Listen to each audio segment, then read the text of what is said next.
Setelah kurang lebih 3 hari menyemburkan lumpur dan debu, akhirnya sumur lumpur yang disebabkan oleh aktivitas ilegal drilling berhasil disumbat oleh pihak kecamatan dan pihak PEP Aset 1 Jambi, serta PEP Aset 1 Ramba.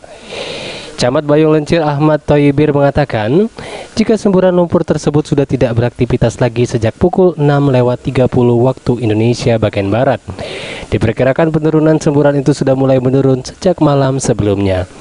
Namun kini pihaknya dan pihak Pertamina, PEP Aset 1 Jambi dan Ramba sudah membuat tanggul untuk menanggulangi genangan lumpur di sekitar areal semburan tersebut dengan menggunakan alat berat berupa eskavator. Untuk penutupan ini Pak, seperti apa progresnya Pak?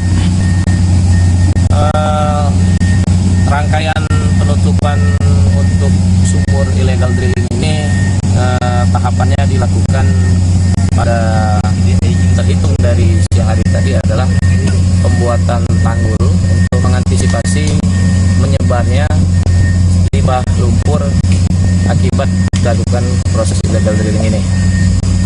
Dan pada saat ini mungkin terpantau di sini ada alat berat berupa eskavator yang sedang beroperasi.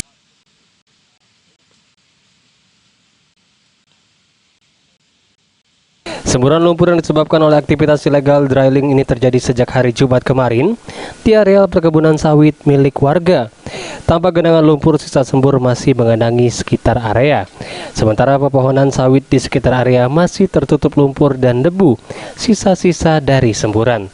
Dengan disumbatnya lubang semburan ini, diharapkan dapat menjadi pelajaran bagi warga sekitar untuk tidak melakukan aktivitas ilegal drilling, karena sangat membahayakan bagi penambang itu sendiri juga bagi lingkungan dan masyarakat sekitar. Ruzi Iskandar, PAL TV.